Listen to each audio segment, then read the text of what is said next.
Hello दोस्तों, तो हम वापस फिर से आ चुके हैं ऑपरेटिंग सिस्टम सॉफ्टवेयर जो चैप्टर नंबर 2 है इसका क्वेश्चन सीरीज का सेकंड पार्ट लेकर के आप सबके सामने हाजिर हैं। उम्मीद है आपने फर्स्ट वीडियो को देख लिया होगा अच्छे तरीके से और आपको सारे डाउट क्लियर हो चुके होंगे। अगर आपके कोई भी डाउट होंगे तो कमेंट में आप बता दीजिएगा, हम उसे आपको टाइमली रिस्पॉन्स दे दिया जाएगा। तो आप सबके सामने है इस वीडियो का सबसे पहला question, question number 11। Question number 11 आपके सामने है, what does RTOS stands for.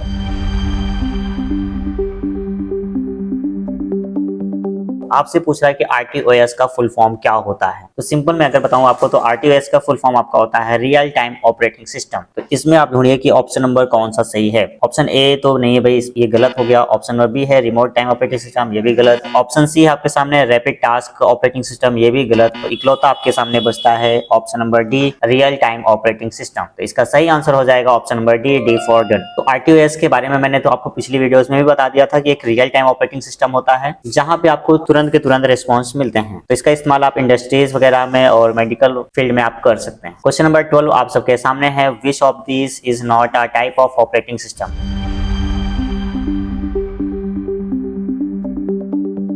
इनमें से ऑपरेटिंग सिस्टम का टाइप कौन सा नहीं है। ऑप्शन नंबर ए है temporary OS, option number B है डिस्ट्रीब्यूटेड ओएस, ऑप्शन सी है single user OS, option number D है मल्टी यूजर ओएस। हो सकता है किसी को कंफ्यूजन हो भाई कि ओएस क्या है। तो ओएस ऑपरेटिंग सिस्टम का शॉर्ट फॉर्म होता है। ऑपरेटिंग सिस्टम को हम शॉर्ट में ओएस से डिनोट करते हैं। तो यहाँ पे आपसे पूछा गया है कि ऑपरेटिंग सिस्टम का टाइप कौन सा नहीं है।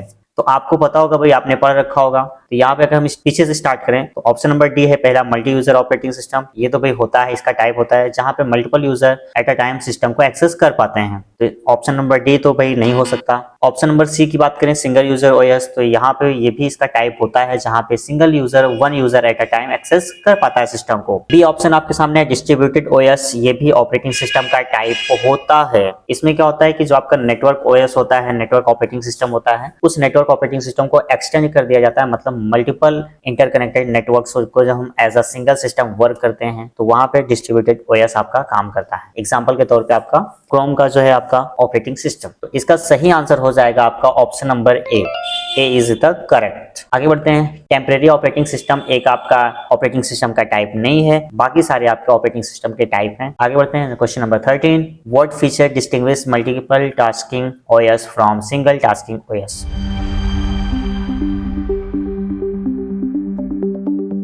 सिंगल टास्किंग ओएस और multiple tasking OS, multitasking OS जो है, इन दोनों को ऐसा कौन सा फीचर है जो कि अलग बनाता है। ऑप्शन नंबर ए है presence of graphical user interface, option number B है support multiple user, option number C है capability to execute multiple program simultaneously, option number D है ability to connect the internet. तो internet से connect करना ये तो कुछ लेना देना ही नहीं है। तो ऑप्शन नंबर डी आपका खत्म, एलिमिनेट हो जाएगा। ऑप्शन नंबर सी की अगर बात करें capability to execute multiple program simultaneously, मुझे तो ये ठीक लग रहा है भाई। चलो बाकी ऑप्शन देख लेते हैं। बी है सपोर्ट फॉर मल्टीपल यूजर, तो ये आपका मल्टीपल यूजर को सपोर्ट करता है, ठीक है। ऑप्शन नंबर ए है presence of graphical user interface. A और डी तो आपका तुरंत देखते ही आप इसको कट कर दीजिए। अब आपका बचता है बी एंड सी। अब बी और सी में से आपका कौन सा बेस्ट होगा। बी में आपको बोल रहा है मल्टीपल यूजर्स को सपोर्ट करेगा, सी में आपसे बोला कि मल्टीपल प्रोग्राम्स को रन करवाएगा। अब हम यहाँ पे देखते हैं कि मल्टी यूजर बोला है या फिर मल्टीटास्किंग बोला है। हमसे पूछा है मल्टीटास्किंग ऑपरेटिंग सिस्टम के बारे में। जब मल्टीटास्किंग ऑपरेटिंग सिस्टम के बारे में पूछा है तो हमें यहाँ पे बताना होगा कि मल्टीपल प्रोग्राम्स को एक साथ वो रन करवा सकता है। अगर आपसे पूछता कि भाई मल्टी यूजर और सिंगल यूजर में डिफरेंस क्या है, इसका सही ऑप्शन होगा आपका C for confirm. Multitasking OS allow multiple program to run same time, वही चीज मैंने आपको बता दिया है। सिंगल यूजर सिंगल टास्किंग एक ही टास्क को एट अ टाइम रन करवाने का काम करता है। क्वेश्चन नंबर 14 आपके सामने है, what kind of user interface is predominantly used in DOS.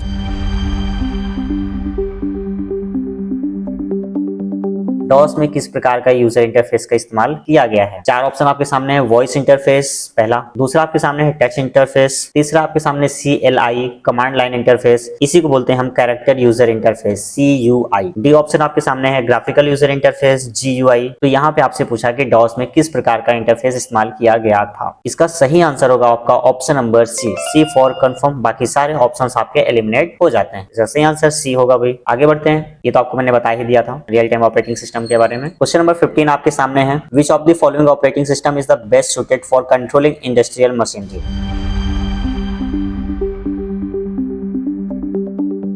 इनमें से इंडस्ट्रियल मशीनरी को कंट्रोल करने के लिए सबसे बेस्ट ऑपरेटिंग सिस्टम का टाइप कौन सा होगा? लिनक्स होगा, आरटीओएस होगा, मैक ओएस होगा या विंडोज होगा? तो आपको पता होना चाहिए आरटीओएस मतलब रियल टाइम ऑपरेटिंग सिस्टम, यही बेस्ट है। इसी का आपका एप्लीकेशन आएगा इंडस्ट्रियल मशीनरी वगैरह के लिए या फिर मेडिकल लाइन में अगर आप इस्तेमाल करें तो। मेडिकल लाइन का मैंने आपको एक एग्जांपल दिया था कि पेस मेकर जो आपका एक डिवाइस होता है जो हार्ट एक्टिविटी को कंट्रोल और मैनेज करने का काम करता है, वहां पे भी कहीं ना कहीं आपका आरटीओएस इस्तेमाल किया जाता है। तो इस प्रकार से इसका सही आंसर आपका हो जाएगा बी फॉर बाउंड्री। तो यहाँ पे लगा आपका बाउंड्री। बढ़ेंगे हम नेक्स्ट क्वेश्चन की तरफ भाई। नेक्स्ट क्वेश्चन आपका है question number 16। MS DOS was developed by which company?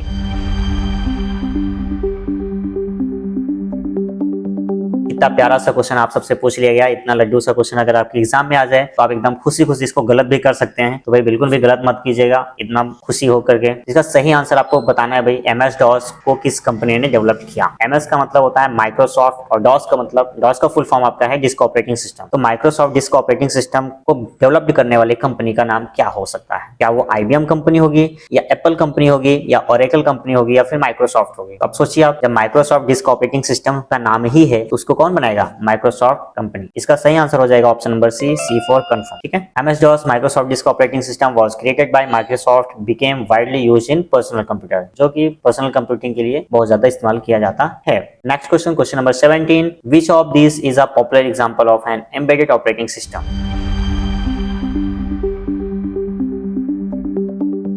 Embedded operating system का पॉपुलर एग्जांपल कौन सा है? तो आप सबके सामने है पहला ऑप्शन फेडोरा, दूसरा है मैक ओएस, मॉन्टरी, सी है विंडोज 7, डी है एंड्रॉइड। इसमें से आप बताइए कि एम्बेडेड ऑपरेटिंग सिस्टम का सबसे पॉपुलर एग्जांपल क्या होगा? इसका सही आंसर होगा option number D for done, Android. आपको पता होगा एंड्रॉइड फोन्स में जो इस्तेमाल होने वाला ऑपरेटिंग सिस्टम है वो एंड्रॉइड ओएस है। Android is an embedded operating system commonly used in smartphone and tablets. इसी चीज को मैंने आपको बता दिया। नेक्स्ट क्वेश्चन है आपके सामने question number 18। What does multitasking in an operating system refers to?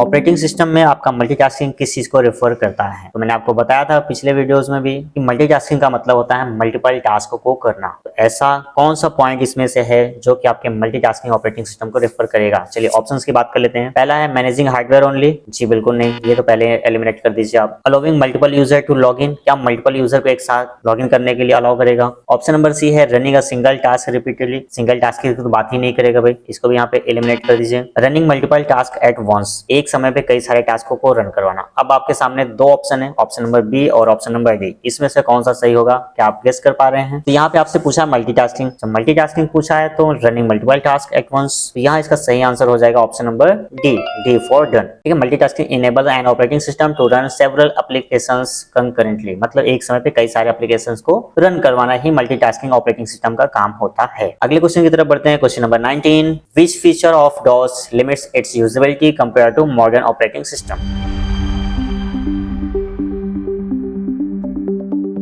Modern operating system के कंपैरिजन में DOS का कौन सा फीचर है जो कि उसको लिमिटेड बनाया? पहला ऑप्शन आपके सामने रिक्वायर नॉलेज ऑफ कमांड्स, क्या कमांड्स के नॉलेज की जरूरत पड़ती थी हमें? लैक ऑफ मल्टीटास्किंग, क्या मल्टीटास्किंग की कमी थी उसमें? Options of GUI, absence of GUI की वजह से, या फिर ऑल ऑफ द अबव। तो यहाँ पे कहीं ना कहीं ये सारे ऑप्शंस आपके सही होते हैं क्योंकि वहां पे आपके पास क्या जरूरत पड़ती थी, कमांड्स को याद करना पड़ता था भाई, और मल्टीटास्किंग भी वहां पे नहीं था, कहीं ना कहीं वहां पे GUI इंटरफेस भी नहीं था, तो ये भी एक कारण था। तो इस वजह से इसका आंसर होगा option number D for done, all of the above. DOS lacks graphical user interface, multitasking requires user to remember commands, making it less user friendly than modern system। तो यही मैंने आपको बताया सारी चीज। ठीक है। अगले क्वेश्चन की तरफ चलते हैं। Question number 20। What is the hierarchical file system in DOS used for?